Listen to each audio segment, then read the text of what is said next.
Mr. President. Senator from Vermont is recognized.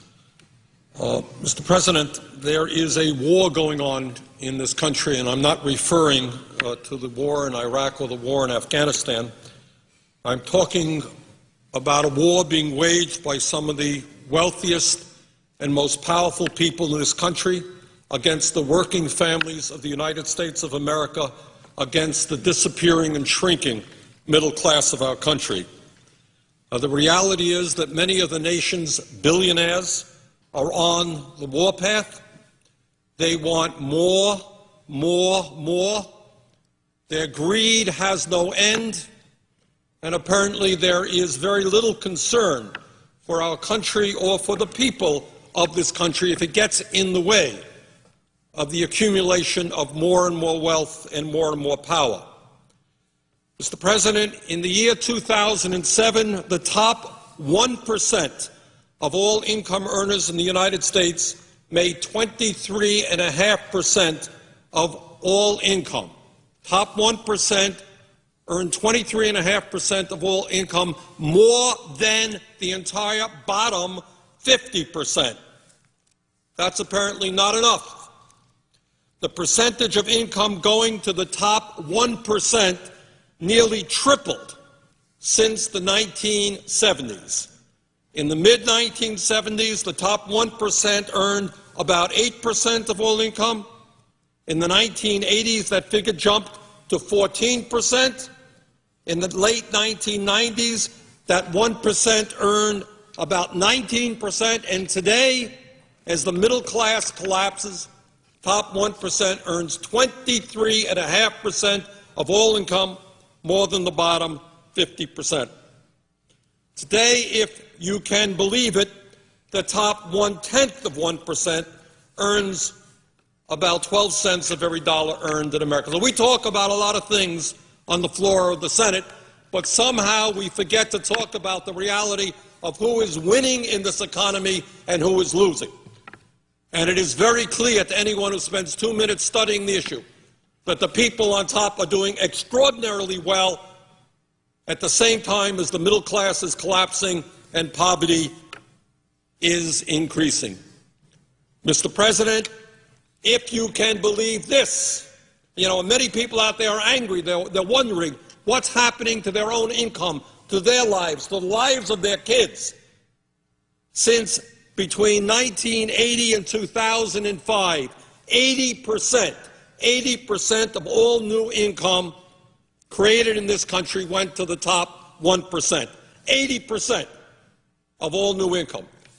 And that's why people are wondering and asking, what's going on in my life? How come I'm working longer hours for lower wages?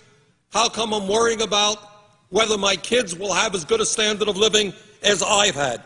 From 1980 to 2005, 80% of all income went to the top 1%. Today, the Wall Street executives, the crooks on Wall Street, whose actions resulted in the severe recession that we are in right now, the people whose actions, illegal actions, reckless actions, have resulted in millions of Americans losing their jobs, their homes, their savings. Guess what? After we bail them out, the CEOs today are now earning more money than they did before the bailout.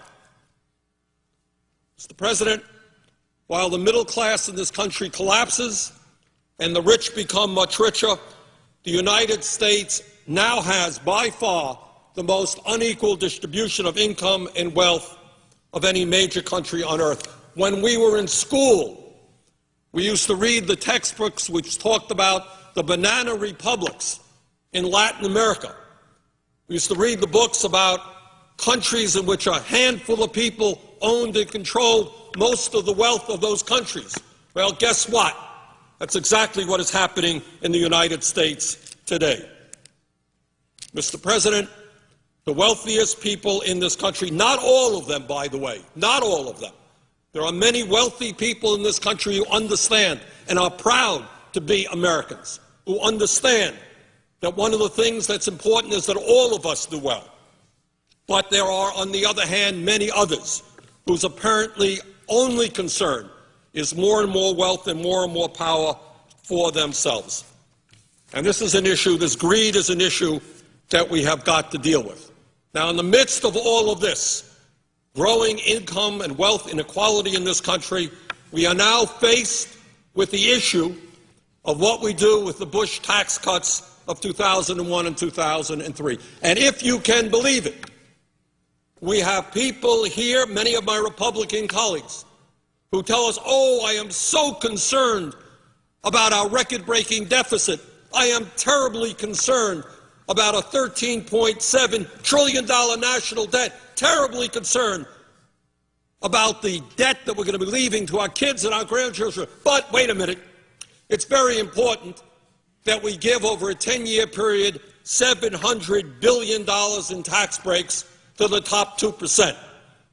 Oh yeah, we're concerned about the debt, we're concerned about the deficit, but we are more concerned that millionaires, people who earn at least $1 million a year or more, get on average $100,000 a year in tax breaks. So you got a $13.7 trillion national debt growing.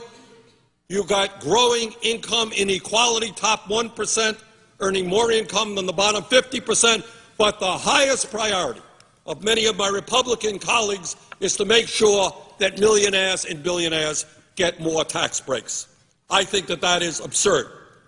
But it is not only income tax rates that we're dealing with. It is the estate tax as well. And let's be clear, while some of my friends want to eliminate completely the estate tax, which has been in existence in this country since 1916, let us be clear that every nickel of benefit, all of those benefits, will go to the top 0.3%. And if we did, as some of my friends would like, eliminate the estate tax completely, it would cost us $1 trillion in revenue over a 10-year period, all of the benefits going to the top 0.3%. So I am sure that in a little while my friends are going to come down to the floor and say, we're very concerned about the deficit, we're very concerned about the national debt, but you know what we're more concerned about? Giving huge tax breaks to the wealthiest people in this country. But, Mr. President, the tax issue is just one part of what some of our wealthy friends want to see happen in this country. The reality is that many of these folks want to bring the United States back to where we were in the 1920s. And they want to do their best to eliminate all traces of social legislation which working families fought tooth and nail to develop to bring a modicum of stability and security to their lives. There are people out there, not all, but there are some who want to privatize or completely eliminate Social Security. They want to privatize or cut back substantially on Medicare. Yeah, if you're 75 years of age and you have no money, good luck to you getting your health insurance at an affordable cost from a private insurance company. I am just sure there are all kinds of private insurance companies out there just delighted to take care of low-income seniors who are struggling with cancer or another disease.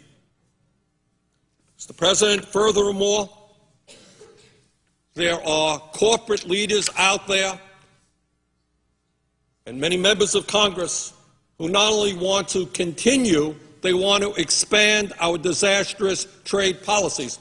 My wife and I went shopping the other day, started our Christmas shopping. And we looked and virtually every product that was out there in the store, consumer products, was China, China, and China. We seem to be a country in which we have a 51st state named China, which is producing virtually all of the products that we as Americans consume.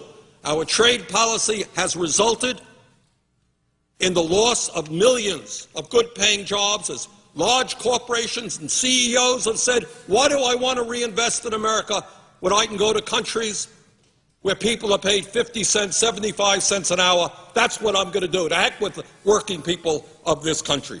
So not only are we saddled with this disastrous trade policy? There are people who actually want to expand it.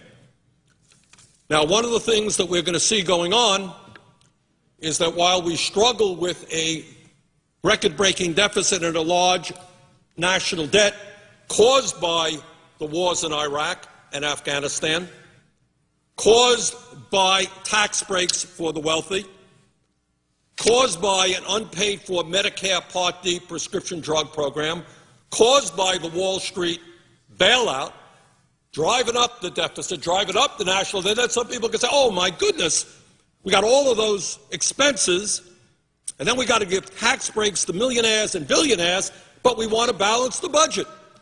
Gee, how are we going to do that? Well, obviously, we know how they're going to do that. We're going to cut back on health care. We're going to cut back on education. We're going to cut back on child care. We're going to cut back on Pell programs. We just don't have enough money for working families and their needs. We're going to cut back on food stamps. We're surely not going to expand unemployment compensation. We got a higher priority, Mr. President. We have got to give tax breaks to billionaires. I mean, that's what this whole place is about, isn't it? They fund the campaigns. They get what's due them.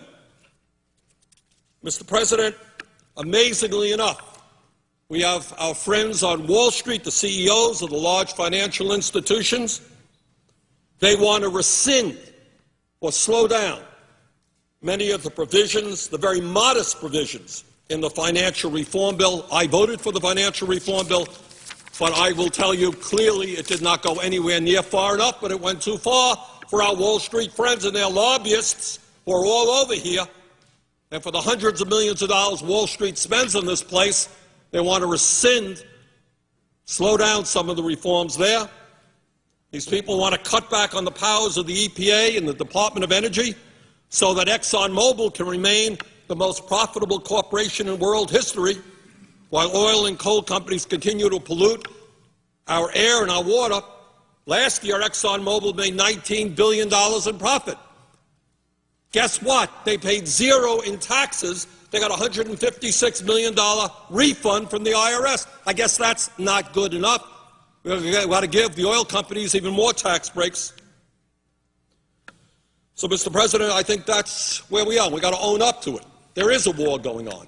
The middle class is struggling for existence, and they're taking on some of the wealthiest and most powerful forces in the world whose greed has no end. And if we don't begin to stand together and start representing those families, there will not be a middle class in this country. Mr. President, with that, I would yield the floor. President. Senator from